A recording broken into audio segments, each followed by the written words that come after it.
نحمده ونستعينه ونستغفره ونعوذ بالله من شرور أنفسنا ومن سيئات أعمالنا من يهده الله فلا مضل له ومن يضلله فلا هادي له وأشهد أن لا إله إلا الله وحده لا شريك له وأشهد أن محمدا عبده ورسوله أرسله بالحق بشيرا ونذيرا وداعيا إلى الله بإذنه وسراجا منيرا فإن خير الحديث كتاب الله وخير الهدي هدي محمد صلى الله عليه وسلم وشر الأمور محدثاتها وكل محدثة بدعة وكل بدعة ضلالة وكل ضلالة في النار فأعوذ بالله من الشيطان الرجيم بسم الله الرحمن الرحيم سبحان الذي أسرى بعبده ليلا من المسجد الحرام إلى المسجد الأقصى الذي باركنا حوله لنريه من آياتنا إنه هو السميع البصير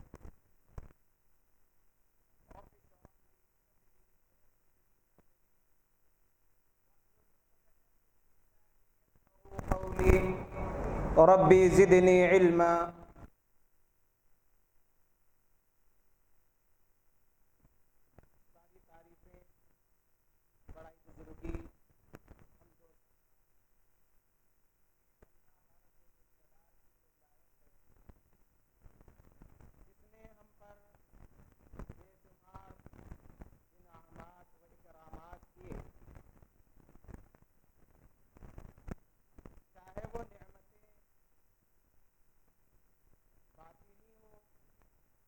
ظاہری چاہے نعمت تو عام کی شکل میں ہو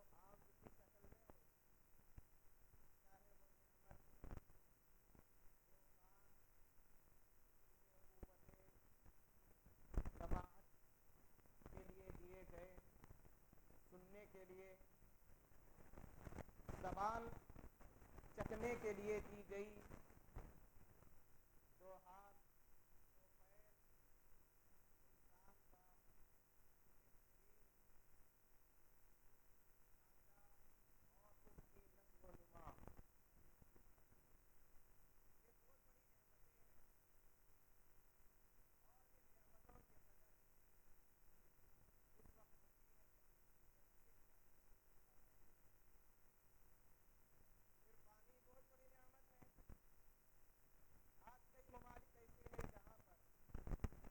پانی کی قلت ہے اور پانی زمین کی نچلی سطح میں چلا گیا اسی طریقے سے سانس انسان جب لیتا ہے اور چھوڑتا ہے یہ بھی بہت بڑی نعمت ہے انسان جو نعمتیں کھاتا ہے یہ بھی بہت بڑی نعمتیں ہیں اور کھانے کے بعد اس کو ہضم کرنا پھر اس کی غلاظت کو باہر نکالنا یہ بہت بڑی نعمتیں ہیں کئی ایسے لوگ ہیں دواخانوں میں جو اندر جو پیٹ میں کھائی ہوئی جو چیزیں ہیں اسے نکالنے کے لیے آلات کی ضرورت پڑ رہی ہے اللہ محفوظ رکھے سارے مسلمانوں کو صحت و تندرستی عطا کرے یہ وہ نعمتیں ہیں ان نعمتوں کا حق اللہ کی عبادت کے ذریعے ادا کرنا چاہیے ان نعمتوں کا حق آنکھ اچھی چیزیں دیکھنے کے لیے استعمال کرے کان اچھی چیزیں سننے کے لیے استعمال کرے زبان اچھی باتیں کرنے اچھی چیزیں کہنے اور اللہ کی بڑائی بزرگی اللہ کی تعریف تسبیحات سبحان اللہ الحمدللہ اللہ اکبر لا الہ الا اللہ ان کلمات کے ذریعے زبان کا شکر ادا کرے بے حساب درود و سلام ہو خاتم النبیین سید المرسلین رحمۃ للعالمین ساقی کوثر شافع محشر محمد الرسول اللہ صلی اللہ علیہ وآلہ وسلم پر جنہیں رب العالمین امام الانبیاء بنایا اور کئی معجزے عطا کیا.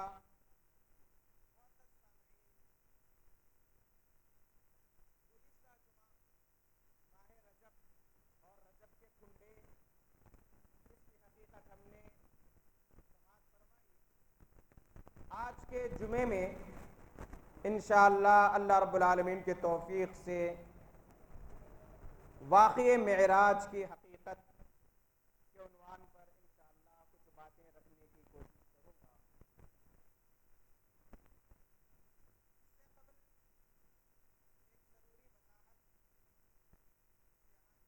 ذمہ داران کی جانب سے کی گئی ہے اپیل اور گزارش کی گئی ہے وہ یہ کہ اللہ رب العالمین انسان کو داعی بنایا ہے. اس کی ذمہ داری ہے کہ وہ لوگوں کو بھلائی کا حکم دے, برائی سے روکے اور اس کے جو ذرائع ہیں اس کو بھی استعمال کرنا یہ اللہ کی بڑی نعمتیں ہیں. جیسے مائک پہلے نہیں تھا, جب نیا یہ مائک سسٹم آیا تو لوگ اعتراض کرنے لگے کہ اللہ کے نبی صلی اللہ علیہ وسلم نے کبھی مائک میں خطبہ نہیں دیا, تقریر نہیں کی, نماز نہیں پڑھایا, تو پھر تم کیوں مائک استعمال کر رہے. اذان کے لیے مائک کا استعمال کیا جاتا ہے.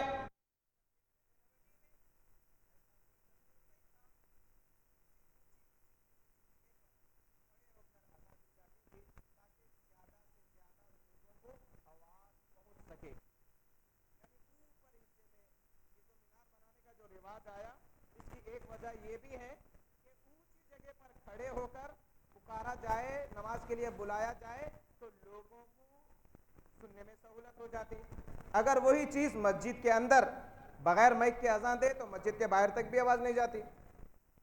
تو جب مائک آیا تو لوگ اعتراض کیے, لیکن آہستہ آہستہ آہستہ ذہن بدلا, سوچ بدلی. اس کے بعد مائک کا مسئلہ ختم ہو گیا, کسی کو اعتراض نہیں ہے کیونکہ تبلیغ کا ایک بہترین ذریعہ ہے.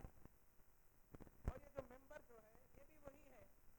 خطبے کے موقع پر اللہ کے نبی صلی اللہ علیہ وسلم ممبر پر کھڑے ہو کر جو خطبہ دیتے, اس کی وجہ بھی یہی ہے کہ آواز دور تک پہنچ سکے.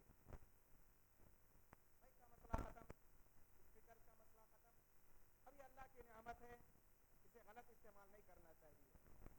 غلط استعمال اگر کریں گے, جیسے دو دن نعت کی محفلیں ہو رہی, پورا محلہ پریشان, اسپیکروں میں قوالیاں لگ رہی ہیں, 11ویں کے موقع پر پورا محلہ پریشان, ہفتے واری پروگرام چل رہے ہیں, عشاء کے بعد سے 12 بجے تک پورا محلہ پریشان. یہ مائک یا اسپیکر مصیبت بن گیا لوگوں کے لیے. اب ایسی چیزوں کی وجہ سے اس کا ریئیکشن اذان پر آ رہا ہے, ہم تمام جانتے ہیں. تو یہ نعمت ہے اچھے کاموں کے لیے استعمال کرنا. دوسری بات, کیمرہ. یہ بھی جب شروع آیا, ویڈیو ریکارڈنگ ہونے لگی بیانات کی, تو لوگ اعتراض کیے کہ مسجد میں کیمرہ کیسا لگاتے بھائی, یہ تو غیر مسنون عمل ہے, سنت سے ثابت نہیں ہے. پھر آہستہ آہستہ شعور آیا کہ کوئی بھی چیز الیکٹرانک وسائل جو دعوت و تبلیغ کے لیے بن سکتے, اچھی نیت سے اگر اسے استعمال کرے تو کوئی حرج نہیں ہے, اللہ کی نعمت ہے. آڈیو یہ بھی ایک تبلیغ کا ذریعہ ہے, ویڈیو یہ بھی ایک تبلیغ کا ذریعہ ہے. یہاں پر جب آدھے گھنٹے کا کچھ بیان ہوتا ہے, نصیحت ہوتی ہے, تو یہ محفوظ رہتی ہے چیز ریکارڈ کے بعد. اب اسے نیٹ پر ڈالیں گے تو پوری دنیا جہاں بھی چاہے بیٹھ کر دیکھ سکتے, وہ چیز محفوظ رہتی. کتنے لوگ دیکھیں گے, اجر ملے گا, راہ راست پر آئیں گے, اجر ملے گا. تو یہ ایک تبلیغ کا بہترین ذریعہ ہے. آج کل چینلز سے اسلامک چینل جیسے پیس ٹی وی ہے، اس پہ بھی شروع میں اعتراض ہوا، لیکن الحمدللہ لاکھوں لوگ راہ راست پر اس کی وجہ سے آ رہے ہیں۔ کئی ممالک میں مختلف زبانوں میں چینل چل رہا ہے، الحمدللہ گھر گھر اسلام پہنچ رہا ہے۔ تو یہ جو میں تمہید مانگ رہا ہوں، اصل جو مسئلہ ہے کہ خواتین کی جانب سے بار بار اعتراض آ رہا ہے کہ وہاں پر LCD لگے ہوئے ہیں اور کیمرہ یہاں پر ہے، تو جو خطبہ دیا جا رہا ہے وہ وہاں پر بیٹھ کے دیکھ رہے ہیں۔ اب کچھ خواتین کے بارے میں اعتراض ہوئی معذرت کے ساتھ کہ وہ آ کر بند کر رہے ہیں یا اس کے اوپر کپڑا ڈال رہے ہیں یا یہ غلط ہے کہہ رہے ہیں۔ یہ یکسوئی کے لیے لگایا گیا۔ عام طور پر یہ جو دینی اجتماعات یا ایسی جو چیزیں ہوتی ہے، شیطان ٹھپک ٹھپک کر سلاتا ہے۔ اگر ایکٹیو ہو کر پوری توجہ سے اگر سنا جائے تو پھر ذہن منتشر نہیں ہوتا۔ اگر کوئی ادھر رخ کرنے کے بجائے پلٹ کر اگر بیٹھے تو ذہن بار بار منتشر ہوتا۔ یہ ایک عقلی دلیل۔ دوسری، یہ اچھے مقصد کے لیے استعمال کی جا رہی ہے، وسائل ہے، یہ تبلیغ کے وسائل ہے۔ اللہ کے نبی صلی اللہ علیہ وسلم کے دور میں ایک پہاڑ تھا، صفا کی پہاڑی۔ صفا کی پہاڑی پر کوئی بھی اہم معاملہ ہوتا تو پہاڑ پر لوگ کھڑے ہوتے، وہ اعلان کرتے، یعنی اس دور کا میڈیا تھا صفا کی پہاڑی۔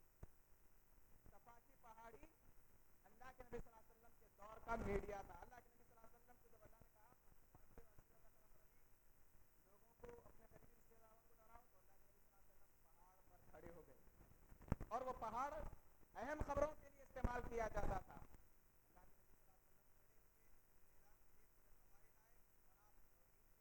کھڑے ہوئے اعلان کیے، پورے فضائل آئے اور آپ توحید کی بات کہی، عقیدت کی بات کہی، یہ واقعہ ہے، آپ جانتے ہیں۔ تو اس دور کا میڈیا اللہ کے نبی صلی اللہ علیہ وسلم نے استعمال کیا، جبکہ دوسری بھی چیزیں تھیں۔ اللہ کے نبی صلی اللہ علیہ وسلم اور پیغام کا ذریعہ تھا اس دور میں، خطوط بھیجتے تھے۔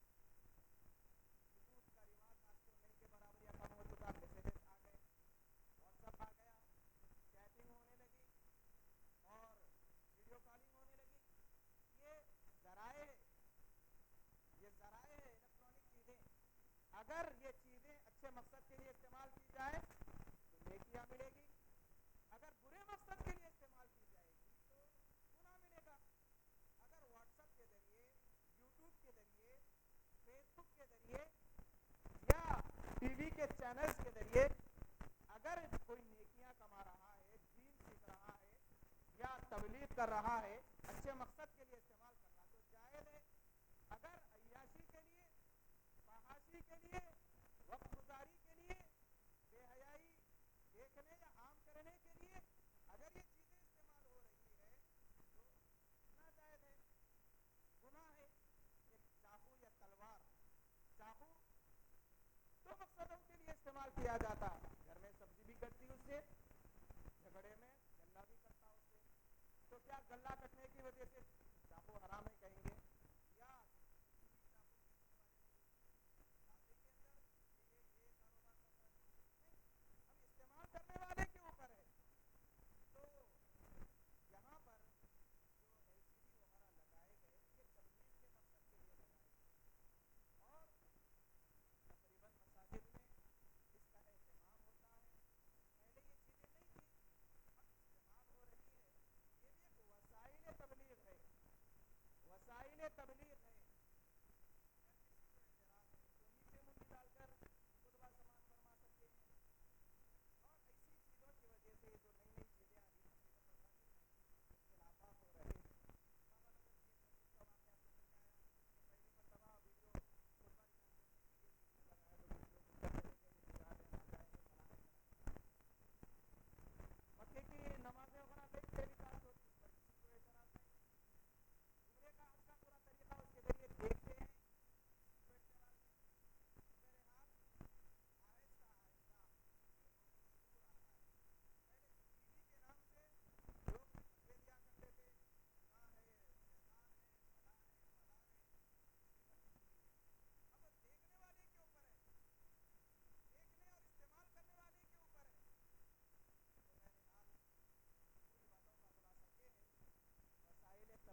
ممانعت نہیں ہے اس کی، اگر کوئی ممانعت ہے تو صحیح پیش کیجیے، بند کر دیں گے۔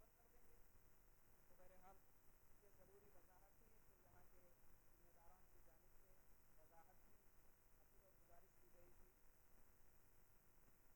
تو میں آج جو عنوان تھا میرا اسراء معراج کی حقیقت، معراج، اب یہ وقت تو نہیں ہے تفصیلات بتانے کا، مختصر یہ ہے کہ اللہ کے نبی صلی اللہ علیہ وسلم کے معجزات میں سے سب سے عظیم معجزہ ہے۔ واقعی معراج کے سلسلے میں اختلاف یہ پایا جاتا ہے کہ اللہ کے نبی صلی اللہ علیہ وسلم کی جو معراج ہوئی، معراج، اسراء معراج دو سیکشن ہے اس کے۔ اسراء کہتے ہیں رات میں چلنا،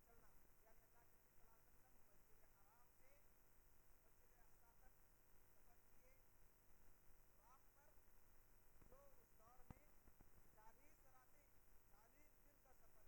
دن کا سفر تھا۔ کچھ رات کے حصے میں وہ سفر طے ہوا، پھر مسجد اقصی تک، اقصی سے آسمان کی سیر کرائی گئی، اسے معراج کہا گیا۔ اسی اعتبار سے اس واقعے کو واقعہ معراج کہا جاتا ہے۔ اللہ رب العالمین نے سورہ بنی اسرائیل کی پہلی آیت میں فرمایا سبحان الذی اسری بعبدہ لیلا، پاک ہے وہ ذات، پاک ہے وہ اللہ جس نے اپنے بندے کو رات کے کچھ حصے میں مسجد حرام سے مسجد اقصی لے گیا، الی المسجد الاقصی الذی بارکنا حولہ، وہ مسجد اقصی جس کے اطراف ہم نے برکت دی، لنریہ من آیاتنا، تاکہ ہم اپنی نشانیاں انہیں بتلائیں، انہ هو السمیع البصیر، بے شک وہ سننے والا دیکھنے والا ہے۔ تو یہاں پر اللہ کے نبی صلی اللہ علیہ وسلم کے معراج کی جانب اشارہ کیا گیا۔ مزید وضاحت سورہ نجم کے اندر اللہ رب العالمین نے کی، کچھ نشانیوں کا ذکر کر کے، اور احادیث میں صحیح بخاری، صحیح مسلم، ابو داؤد، مسند احمد، احادیث کی کتابوں میں، سیرت کی کتابوں میں تفصیل سے پورے معراج کا واقعہ ذکر کیا گیا۔ اب یہاں پر جو لوگ یا منکرین حدیث جو حدیث کا انکار کرتے ہیں، جس کے لیے قرآن عمل کے لیے کافی ہے، جن کا یہ نظریہ ہے، یا اس جیسے لوگ اعتراض کیے کہ یہ عقل میں آنے والی بات نہیں ہے کہ کیسے رات کے کچھ حصے میں 40 دن کی مسافت طے ہو جاتی، آسمانوں کی، ساتوں آسمانوں کی سیر ہو جاتی، جنت جہنم کا دیدار ہوتا، اور پھر واپس زمین پہ، یہ کیسے ہو سکتا ہے؟ یہ خواب ہے، اللہ کے نبی صلی اللہ علیہ وسلم کو خواب دکھلایا گیا، یہ حقیقت نہیں ہے، یہ اعتراض ہے لوگوں کا۔ جبکہ اللہ نے کہا سبحان الذی، پاک ہے وہ ذات، عربی میں سبحان اللہ کا لفظ تعجب کے لیے استعمال کیا جاتا ہے۔ اور پھر واقعہ معراج کے بعد مشرکین نے، قریش نے انکار کیا، مذاق اڑایا، سوالات کیے، اگر یہ روحانی ہوتا یا خواب میں ہوتا تو اعتراض کرنے کی بات انہیں خواب کبھی غلط ہوتا، لیکن لوگ مذاق اڑائے۔ ابو بکر صدیق رضی اللہ تعالیٰ عنہ کے سامنے واقعہ آیا، ابو بکر صدیق سے کہے کہ کوئی اگر یہ کہے کہ رات میں 6 میل کا سفر طے کرا، 40 دن کی مسافت ایک رات میں کوئی اگر طے کرا، یا آسمان پر ایک رات میں کوئی چڑھ گیا، تو کیا یقین کریں گے؟ ابو بکر صدیق رضی اللہ تعالیٰ عنہ نے کہا کہ نہیں، کیسے 40 دن کی مسافت جو اس دور میں وسائل تھے، اس کے ذریعے سفر طویل طویل ہوتا تھا، ایک رات میں کوئی سواری پیدا نہیں ہوتا۔ اس کے بعد کہا کہ یہ کوئی اور نہیں کہہ رہے ہیں، آپ کے شاہد محمد رسول اللہ، محمد صلی اللہ علیہ وسلم۔ تو ابو بکر صدیق رضی اللہ تعالیٰ عنہ نے کہا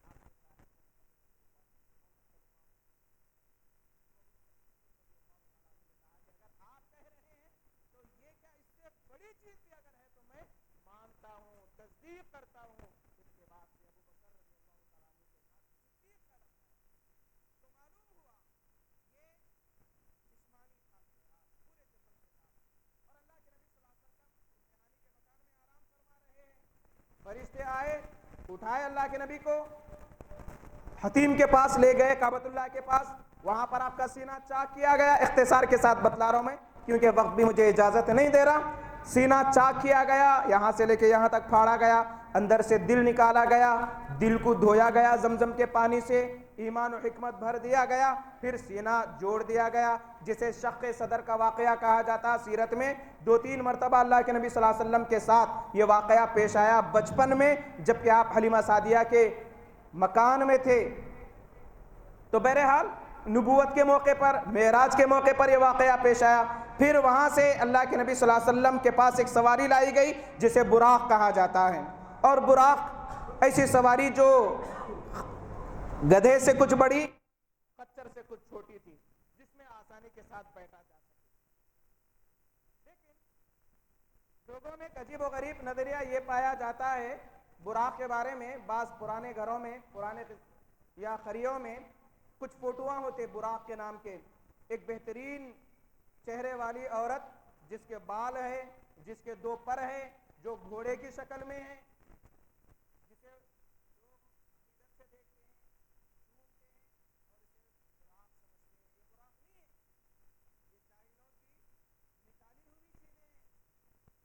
براق کی وضاحت حدیث میں یہ کہی گئی کہ وہ خچر سے کچھ چھوٹا، گدھے سے کچھ بڑا تھا، اور خچر اور گدھے میں زیادہ فرق نہیں، تھوڑا سا فرق رہتا ہے بیٹھنے کی سہولت، اور اس کی فرق رفتاری کا یہ عالم تھا کہ نگاہ جہاں تک پہنچتی وہاں تک اس کا قدم جاتا تھا۔ تو اللہ کے نبی صلی اللہ علیہ وسلم کو مسجد حرام سے مسجد اقصی لے جایا گیا، وہاں پر آپ انبیاء علیہ الصلوۃ والسلام کی امامت کیے، اور پھر وہاں سے اللہ کے نبی صلی اللہ علیہ وسلم کو آسمانوں کی سیر کرائی گئی۔ پہلے آسمان پر آدم علیہ السلام سے ملاقات ہوئی، دروازہ کھٹکھٹایا گیا، جبرائیل ساتھ میں تھے، اندر سے آواز آئی کہ کون ہے؟ کہا گیا کہ میں ہوں۔ ساتھ میں کون ہے؟ محمد صلی اللہ علیہ وسلم۔ کیا انہیں اجازت دی گئی؟ تو کہا گیا کہ ہاں اجازت دی گئی۔ یہ سسٹم تھا رب العالمین کا، جو فرشتے آپس میں ایک دوسرے سے بات کیے، دروازہ کھولا گیا، آپ گئے، آدم علیہ السلام کو دیکھا کہ ٹیک لگائے بیٹھے ہیں، ایک طرف نیک روح ہیں، ایک طرف بد روح ہیں۔ نیک روحوں کو دیکھتے تو چھوٹے، بری روحوں کو دیکھتے، بد روحوں کو، عذابات مبتلا روحوں کو دیکھتے تو تکلیف میں ہو جاتے۔ جبرائیل سے پوچھے اللہ کے نبی صلی اللہ علیہ وسلم یہ کیا معاملہ ہے؟ تو کہنے لگے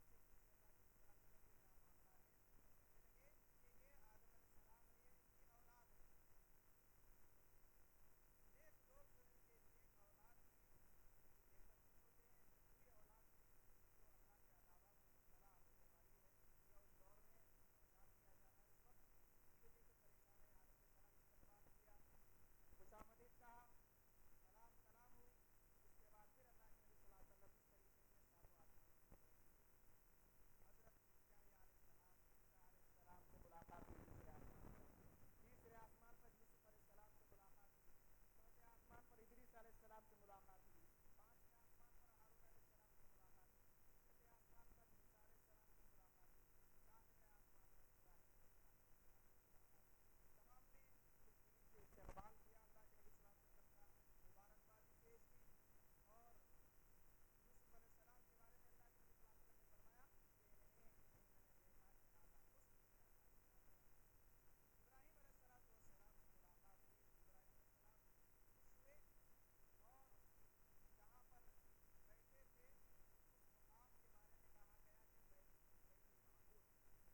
کیا آپ نے اللہ کو دیکھا؟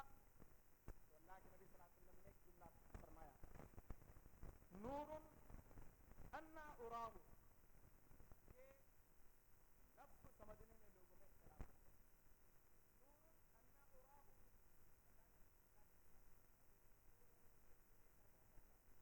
اور اللہ تعالیٰ نور کے پردوں میں آنکھ کے اندر، دنیا کی آنکھ کے اندر اس کی صلاحیت نہیں ہے کہ وہ اللہ کا دیدار کر سکے.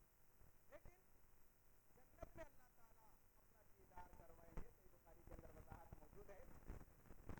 تو اللہ کے نبی صلی اللہ علیہ وسلم فرمایا کہ وہ نور ہے، اسے کیسے دیکھا جا سکتا؟ اب اس کو سمجھنے میں لوگ اختلاف کیے. انا الف نون یہ دو معنوں کے لیے استعمال ہوتا. اگر انی پڑھیں گے تو وہ تو نور ہے، یقیناً میں نے اسے دیکھا یا وہ دیکھا گیا، یہ معنی ہوتا. انا کا اگر معنی کریں گے تو کیفا، کیسے دیکھا جا سکتا. تو یہ گرامر کی غلطی ہے جو اختلاف کا ذریعہ بنی لوگوں میں. تو بہرحال اللہ کے نبی صلی اللہ علیہ وسلم کو کچھ تحفے عطا کیے گئے نماز کی شکل میں. مغفرت توحید پر جو قائم ہے اس کی مغفرت کے وعدے کی شکل میں سورہ بقرہ کی آخری 2 آیتیں بطور انعام عطا کی گئی، اور اس کی اور فضیلتیں احادیث کے اندر بتلائی گئی. ایک احسان رب العالمین نے یہ کیا کہ اگر کوئی ایک نیکی کرے گا اسے 10 گنا اجر دیا جائے گا. کوئی اگر نیکی کے بارے میں سوچے گا تو نیکی لکھی جائے گی، لیکن کوئی اگر برائی کے بارے میں سوچے گا برائی نہیں لکھی جائے گی. اگر برائی کر لے ایک برائی شمار کی جائے گی. یہ اللہ رب العالمین کا اکرام ہے بندوں پر. تو پھر اللہ کے نبی صلی اللہ علیہ وسلم وہاں سے دنیا میں تشریف لائے. اللہ کا ایک معجزہ تھا، اللہ کے نبی صلی اللہ علیہ وسلم کو عطا کیا گیا، اور اللہ رب العالمین بہتر جانتا ہے کہ وہ وقت کس طریقے سے رکا. جب اللہ کے نبی صلی اللہ علیہ وسلم واپس تشریف آئے تو پھر وہی وقت ہو رہا تھا. پھر لوگوں کے سامنے اللہ کے نبی صلی اللہ علیہ وسلم آئے. شریروں نے، ابو جہل نے کہا کہ آج کوئی خبر ہے؟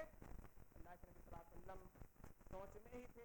کہا کہ ہاں، مجھے مسجد حرام سے بیت المقدس لے جایا گیا، آسمانوں کی سیر کرائی گئی، سر پہ ہاتھ رکھ لیا، کچھ نہیں بولا. کیا قوم والوں کے سامنے آپ یہ بات کہیں گے؟ اللہ کے نبی صلی اللہ علیہ وسلم نے کیوں نہیں؟ قوم والوں کو جمع کیا گیا، بولا کہ دیکھو نئی بات پیش کی جا رہی ہے. تو بہرحال اللہ کے نبی صلی اللہ علیہ وسلم کا مذاق اڑایا گیا. اللہ کے نبی صلی اللہ علیہ وسلم سے مسجد اقصیٰ کی نشانیاں اس دور میں جو لوگ دیکھے تھے وہ پوچھی گئی. اللہ تعالیٰ اللہ کے نبی صلی اللہ علیہ وسلم کے سامنے مسجد اقصیٰ لا کر کھڑا کر دیا. اللہ کے نبی صلی اللہ علیہ وسلم دیکھتے جاتے، بتاتے جاتے. یہ اللہ کے نبی صلی اللہ علیہ وسلم کا معجزات تھا. بہرحال یہ طویل واقعہ ہے. سوال یہ پیدا ہوتا ہے اتنا اہم واقعہ ہے تو کیا اس رات جاگنا چاہیے؟ عام طور پر 27 رجب کو شب معراج منایا جاتا ہے. جاگنے کی کوئی روایت موجود نہیں. 10 سے زیادہ اقوال ہے کہ معراج کا واقعہ کس مہینے میں کس سال پیش آیا. اختلاف. ہجرت کے کتنے سال پہلے واقعہ پیش آیا. کوئی کہا 6 مہینے، کوئی کہا 11 مہینے، کوئی کہا 10 مہینے. اختلاف ہے کس مہینے میں معراج ہوئی. کسی نے کہا ربیع الاول کے مہینے میں، کسی نے کہا رجب کے مہینے میں. اتنے اختلافات ہونا اس بات کی دلیل ہے کہ اللہ کے نبی صلی اللہ علیہ وسلم کے دور میں رات نہیں جاگا کرتے تھے، ورنہ اختلاف ہی نہیں ہوتا. اور جو لوگ جاگتے ہیں، خاص عبادتیں کرتے ہیں، یہ بدعت ہے. نہ اس دن نہ کوئی جلسہ جلوس کرنا ہے، نہ کوئی خاص عبادت کرنا ہے. کیوں؟ اس لیے کہ اللہ کے نبی صلی اللہ علیہ وسلم نے نہیں کیا. باوجود یہ کہ واقعہ بڑا اہم ہے، لیکن اختلاف ہے، اختلافی مسئلہ ہے. اگر شریعت کی کوئی بات ہوتی تو اختلاف نہیں ہوتا. لیلۃ القدر کے بارے میں کوئی اختلاف نہیں. خاص رات کو جاگنا ہے اس میں نہیں جاگتے. شب معراج میں جاگتے ہیں. 5 راتیں جاگنے کا ہے. 7 راتوں میں جاگنے کی کسی نے پہلی شاید یہاں پر جاگنے کا ذکر نہیں ہے. جہاں پر جاگتے ہیں فضائل عمری پڑھتے ہیں، زندگی بھر کی نمازیں پڑھتے ہیں، نئی نئی نمازیں پڑھتے ہیں، جبکہ سنت سے کوئی ثبوت نہیں. تو بہرحال وقت اجازت نہیں دے رہا. واقعہ معراج بڑا بہترین دلچسپ واقعہ ہے. ایمان مضبوط ہوتا ہے اس واقعے سے، ایمان میں تازگی آتی ہے. چونکہ مجھے وقت نہیں تھا اسی لیے میں شارٹ پیش کیا. آپ پڑھیے سیرت میں، یہ واقعہ تفصیل سے موجود ہے. انشاءاللہ دل سے معمور ہو جائے گا۔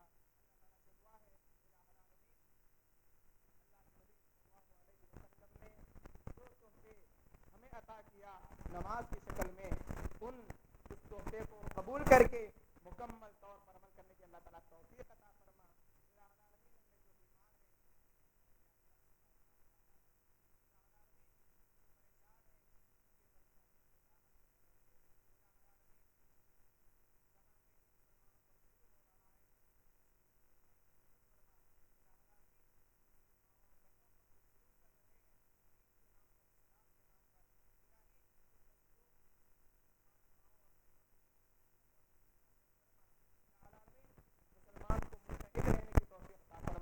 اتحاد کے ساتھ زندگی گزارنے والا بنا، تاکہ دشمن کوئی آنکھ نہ بتائے۔